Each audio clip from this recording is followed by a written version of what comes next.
अस्सलामुअलैकुम। न्यूज़ से मैं हूं सलमान कियानी। हेडलाइंस आप जान चुके हैं, सबसे पहले बात करेंगे। मक्का मुआहिदा दिफाई नौइयत का है, किसी मुल्क के खिलाफ नहीं। मक्का मुआहिदा पाकिस्तान, सऊदी अरब और तुर्किया के बरादराना ताल्लुकात का अक्कास है। तीनों में से किसी एक मुल्क पर बैरूनी मुसल्ला हमला, तीनों पर हमला तस्वुर होगा। मक्का मुआहिदा कई बरसों की मुशावरत और राबतों का नतीजा है। मक्का मुआहिदा पाकिस्तान की खारिजा पॉलिसी का बुनियादी सतूनों में से हम आहंग है। नायब वज़ीर आज़म इसहाक डार ने कहा, इस मुआहिदे से कोई भी पुराना मुआहिदा मनसूख या तब्दील नहीं होगा। मुआहिदे का मकसद खित्ते में अमन, इस्तेहकाम और खुशहाली को मजबूत बनाना है। पाकिस्तान पायदार अमन और ताउन का ख़्वाह है। मक्का मुआहिदा अमन की पासदारी करने वाले इलाकाई ममालिक के लिए खुला है। विफाकी वज़रा और मजहबी रहनुमाओं ने मक्का बाहमी दिफाई मुआहिदे को खुशाइन करार दे दिया। अहम सिफारती कामयाबी पर वज़ीर आज़म और फील्ड मार्शल को खिराज तहसीन कहा। इस मुआहिदे से न सिर्फ तीनों ममालिक का दिफा मजीद मजबूत होगा, बल्कि खित्ते में क़याम अमन के लिए नई राह हमवार होगी। और तारीखी पाकिस्तान को कामयाबी मिली है। ये तीन ममालिक का दिफाई मुआहिदा किसी के खिलाफ नहीं है, बल्कि खित्ते में अमन की जमानत फराहम करेगा। आज पूरा पाकिस्तान जो है वो सेलिब्रेट कर रहा है। ये ना सिर्फ पाकिस्तान के लोगों के लिए बल्कि मुस्लिम उम्मा के लिए एक बहुत ही, मैं समझता हूँ कि फख्र की बात है। जॉइंट जो कॉपरेशन का अनाउंसमेंट हुआ है, ये हमेशा के लिए आइंदा इंशाल्लाह पाकिस्तान तुर्की को और सऊदी अरेबिया को एक ऐसी पोजीशन में रखेगा जो हम फौलादी दीवार बन के हर अपने दुश्मन की अग्रेशन का मिल के इंशाल्लाह मुकाबला करेंगे। ये तीन मुल्कों का इकट्ठा होना मुसलमानों को एक नई उम्मीद देगा।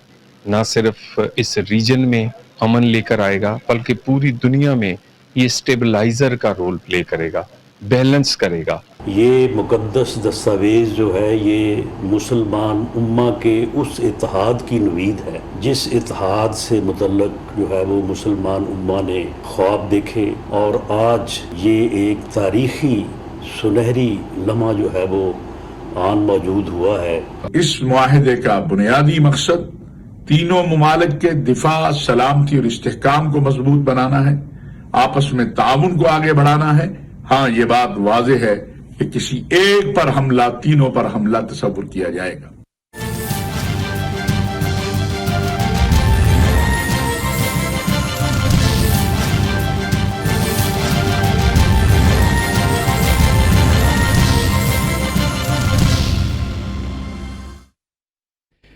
ईरान ने अपना हुर्मज़ मुकम्मल तौर पर खोलने के लिए अमेरिका को 6 शराइत पेश कर दी। ईरान की कौमी सलामती काउंसिल के सेक्रेटरी मोहम्मद बाकिर जुल्कदर ने कहा कि ईरान को धमकाया ना जाए, कौम की तौहीन ना की जाए, ईरान और उसके इत्तेहादियों पर मुसल्लत जंग दायमी तौर पर ख़त्म की जाए, पाबंदियाँ और नाकाबंदी ख़त्म, नुकसानात का बगैर किसी कमी के पूरा हर्जाना दिया जाए, गैर मशरूत तौर पर ईरानी अवाम के चुराए मुंजमद असासे जारी किए जाएँ। सेक्रेटरी कौमी सलामती काउंसिल का कहना है कि अमेरिका ने रवैया ना बदला तो आपने हुर्मज़ दोबारा नहीं खोली जाएगी। जंग हो या मुज़ाकरात, ईरान अपने इरादों से पीछे नहीं हटेगा। ईरान के सदर मसूद पज़ेश्कियान ने कहा है कि मुज़ाकरात और सिफारतकारी ने अमेरिका को मजबूर किया कि वो ईरान के साथ मफाहिमत इख्तियार करे। मुआहदे पर पहुंचने के लिए मौजूदा सूरत हाल बेहतरीन वक्त है। अमेरिका के लिए ज़रूरी था कि वो ईरान और ओमान की जानिब से मुश्तरका तौर पर तैयार गाइडलाइंस पर अमल करे, ताहम अमेरिका ने यह नहीं किया, जिस पर ईरान को रद्द अमल देना पड़ा। गाइडलाइंस की खिलाफ वर्जियों से निमटने के लिए काम किया जा रहा है। कौमी इत्तेहाद और मज़ाहमत ही मुल्क की सिक्योरिटी और दिफाई सलाहियतों का तहफ़्फ़ुज़ करने के लिए लाजिम है। मौजूदा सूरत हाल में ईरानी अवाम को इस्तकामत और मज़ाहमत जारी रखना होगी। ईरान के साथ मुज़ाकरात में पेशरफ्त, लेकिन तनाज़ा अभी ख़त्म नहीं हुआ। अमरीकी नायब सदर का फॉक्स न्यूज़ को इंटरव्यू JD वेंस ने कहा, यह सूरत हाल अभी अपने अख्ताम तक नहीं पहुंची। अपने अवाम के बेहतरीन मफाद के लिए सिफारती, मुआशी और फौजी ज़राए इस्तेमाल कर रहे हैं। ईरान को शदीद नुकसान पहुंच रहा है, वो इस मामले को ख़त्म करना चाहता है, लेकिन असल सवाल यह है कि आया ईरान निज़ाम वो शराइत पूरी करने के काबिल है जो अमरीका इस तनाज़े के नतीजे में ज़रूरी समझता है। इसका फैसला अभी होना बाकी है। मौजूदा मुज़ाकरात में अहम मौजू आबनाए हुर्मुज़ से ज़्यादा तेल और गैस की तरसील को यकीनी बनाना है। ईरानी वज़ीर ख़ारिजा अब्बास इराक़ची ने कहा था कि आबनाए हुर्मुज़ में आरज़ी जहाज़रानी के रास्ते से मुताल्लिक़ ओमान के साथ मुआहदे के बहुत करीब हैं। मुसल्लह फ़ौज ने हुर्मुज़ में नया रास्ता तैयार कर लिया, ताहम इसका मतलब आबनाए हुर्मुज़ का दोबारा खुलना नहीं है। इसका इन्हिसार दीगर अवामिल पर है। अमरीका मफाहिमत की याददाश्त की खिलाफ वर्जियों का इज़ाला करे। मौजूदा सूरत हाल अमरीका की जानिब से मफाहिमत की याददाश्त की खिलाफ वर्जी का नतीजा है।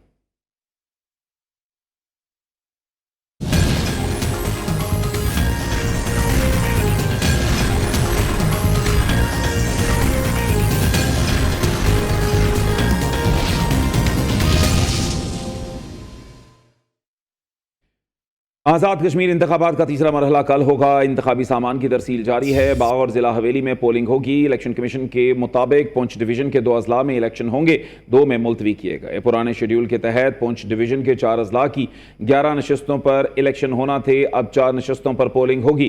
ज़िला बाग की 3, ज़िला हवेली की 1 सीट शामिल। रावलाकोट और पलंदरी अजला की 7 नशस्तों पर इंतखाबी अमल में मज़ीद ताख़ीर का इम्कान है।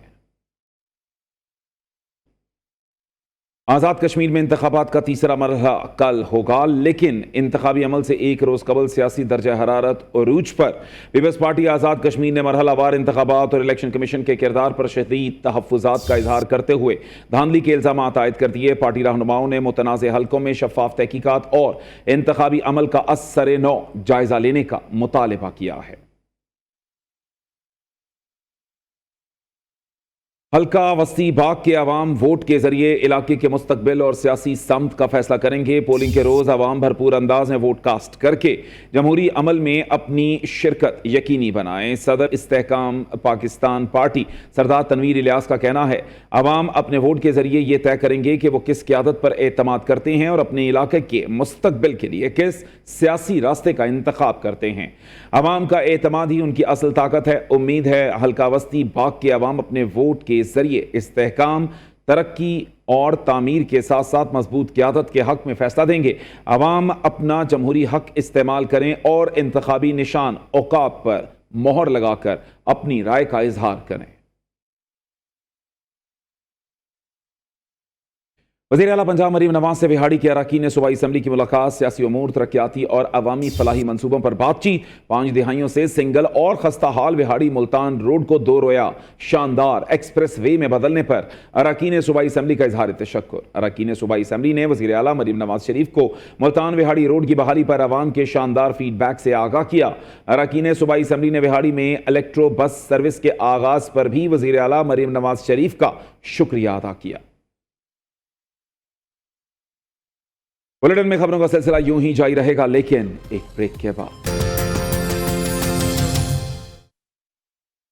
मुल्क भर में जश्न आज़ादी की तैयारियां भरपूर अंदाज में जारी। शहर शहर सब्ज हिलाली परचमों की भरमार। गलियां और बाजार रंग बिरंगी झंडियों और सजावटी सामान के स्टॉल से सज गए। मज़ीद जानते हैं अपने नुमाइंदगान से। इस्लामाबाद की अपडेट देंगे एहतशाम अली, कराची का हाल जानेंगे नसीम आदिल से, पेशावर की सूरत हाल बताएंगे अब्दुल कयूम आफरीदी, जबकि लाहौर से हमारे साथ हैं तैयब बेग। तो सबसे पहले रुख करेंगे इस्लामाबाद का, जहां पर मौजूद हैं एहतशाम। जी एहतशाम, बताइएगा शहर इक़्तिदार में 14 अगस्त की तैयारियां कैसे जारी? बिल्कुल 14 अगस्त की आमद वफाकी दारुल हुकूमत में भी बहुत ही जोशो खरोश से जज्बे के साथ जो है 14 अगस्त की तैयारियां उरूज पर हैं। बच्चों से लेकर बड़ों तक 14 अगस्त की तैयारी में मसरूफ नजर आते हैं। बैजेस, झंडे, कपड़े, उसके साथ साथ चूड़ियाँ, छोटे बच्चों के कपड़े, तो हर तरफ जो है 14 अगस्त की तैयारियां की जा रही हैं। इसी के साथ साथ इंतजामिया की जानिब से भी पूरे इस्लामाबाद को सजाया गया है, दुल्हन की तरह इस्लामाबाद को सजाया गया है। जैसे कि मेरे अकब में भी आपको नजर आ रहा होगा कि बिल्डिंग्स को किस तरीके से सजाया गया है। सड़कों पर लाइट्स, ग्रीन बेल्ट पर लाइट्स और जो पार्लियामेंट हाउस रेड जोन है, हर तरफ जो है जगमग जगमग लाइट्स लगाई गई हैं। इसी के साथ साथ लोगों ने भी तैयारियों का उनकी उरूज पर नजर आती हैं।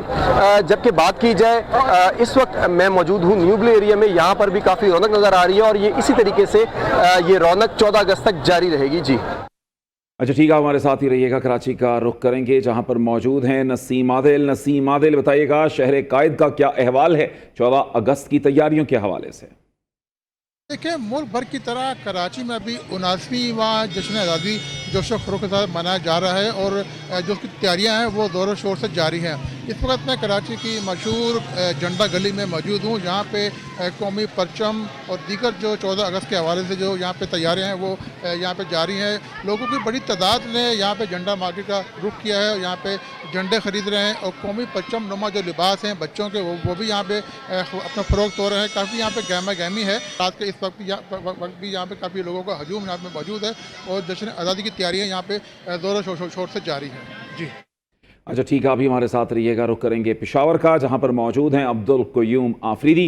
जी अब्दुल क़य्यूम, बताइएगा इस वक्त पेशावर में क्या अहवाल है 14 अगस्त की तैयारियों का? देखिए जी, पेशावर में जश्न आज़ादी के हवाले से जो तैयारियां है वो ज़ोर शोर से जारी है। पेशावर शहर के मुख्तलिफ़ जो बाज़ारें हैं वो कौमी परचमों से जो है वो रंग गए हैं और स्टॉल्स भी लगाए गए हैं। इस वक्त मैं पेशावर के मरकज़ी सदर बाज़ार में मौजूद हूँ, जहाँ पर दुकानदारों की जानिब से जश्न आज़ादी के मुनासबत से मुख्तलिफ़ किस्म के स्टॉल लगाए गए हैं। मेरे पीछे भी जो स्टॉल लगाए गए हैं इसमें बच्चे ख़ास तौर पर खुसूसी तवज्जो ले रहे हैं और अपने मनपसंद आज़ादी के मुनासबत के हवाले से जो अशिया है वो ख़रीद रहे हैं। अच्छा ठीक है, अभी हमारे साथ रहिएगा। लाहौर का रुख करेंगे, जहां पर मौजूद हैं तैयब बेग। तैयब बेग, बताइएगा लाहौरिये किस तरह से जश्न आज़ादी की तैयारियों में मसरूफ़? जी बिल्कुल, जश्न आज़ादी में चंद रोज़ बाकी हैं तो बच्चों की जो चीज़ें ख़रीदने का सिलसिला है वो बढ़ता चला जा रहा है। वक्त कम और मुकाबला सख्त है, क्योंकि 14 अगस्त के लिए बच्चे झंडियाँ, ड्रेसेस और साथ दीगर चीज़ें जो है वो ख़रीदने में मसरूफ़ है। फैमिलीज़ बच्चों की जो ख्वाहिशात हैं उनको पूरा करने में आ रहा है। मेरा कैमरामैन आपको इस तरफ अगर दिखा सके तो बाज़ारों को झंडों के साथ मुकम्मल तौर पर सब्ज़ हलाली परचम के रंगों में रंग दिया गया है। तो 14 अगस्त की शॉपिंग है उसको एक तरह से इंजॉय कर रहे हैं और साथ डिमांड्स भी रखी जा रही हैं वालिदैन से कि ये चीज़ें ख़रीदनी है। तो 14 अगस्त से पहले ही जो माहौल है वो मुकम्मल तौर पर आज़ादी का बन चुका है। तो आज़ादी के लिए तमाम तर तैयारियाँ और जो बाज़ारों की रौनकें हैं वो अपने अरूज पे हैं। जी अच्छा ठीक है, आप तमाम नुमाइंदगान का शुक्रिया। आपसे मज़ीद अपडेट्स भी लेते रहेंगे। नाज़रीन, यहाँ पर शामिल करेंगे एक मुख्तसर से ब्रेक। इस वक्त आपको बराह रास्त लिए चले जाएंगे कराची सुरजानी टाउन में MQM का जलसा, जिससे इस वक्त मुख्तलिफ रहनुमा खिताब कर रहे हैं। में हम नंबर 1 हैं। कोई भी बीमारी दुनिया की उठाकर देखो, हेपेटाइटिस C हो, प्रेगनेंसी में औरतों के मरने की तादाद हो, दिल की बीमारी हो, शुगर हो, सर्वाइकल कैंसर हो, कोई भी बीमारी हो, हम आज दुनिया में नंबर 1 हैं। आज हमारे गुर्बत का जो म्यार है वो दुनिया में सारे मुल्कों से सबसे गरीब मुमालिक हैं। पाकिस्तान के लोगों, क्या पाकिस्तान गरीब मुल्क है? मैं तुम्हें बताता हूं कि नहीं है। इस बजट के सिर्फ नंबर निकाल कर देखो, डिविजिबल पूल में वो जो सूबों को पैसे। कुछ मजीद खबरें भी बुलेटिन का हिस्सा होंगी, लेकिन एक ब्रेक के बाद। वज़ीर दाखिला सिंध ज़ियाउल हसन लंजार मकतूल मीर रज़ा के घर पहुँच गए। मेयर कराची मुर्तज़ा वहाब और एडिशनल IG कराची भी हमरा थे। वज़ीर दाखिला सिंध का मकतूल के अहल खाना से इज़हार ताज़ियत, तहकीकात के लिए जुडिशल कमीशन बनाने का ऐलान। कहते हैं जुडिशल कमीशन को ज़रूरी समझता हूँ। यौम आज़ादी के मौके पर ISPR ने बलोची ज़बान में खूबसूरत नगमा पाक ए वतन रिलीज़ कर दिया। यौम आज़ादी के मौके पर वतन से सच्ची मोहब्बत का इजहार करते हुए मशहूर बलोच गुलकार अख्तर चनाल ने अपने मखसूस रवायती अंदाज और जोशीले बलोची बोलों के ज़रिए पाक सरजमीन से वालेहाना इश्क की अक्कासी की है। वज़ीर आज़म का शानदार काविश पर गुलकारों, फ़नकारों, प्रोड्यूसर्स और तमाम अफराद को ख़िराज तहसीन। न्यू के इस बुलेटिन से फिलवक्त के लिए इतना ही। कुछ ही देर में हाजिर होंगे हेडलाइंस के साथ।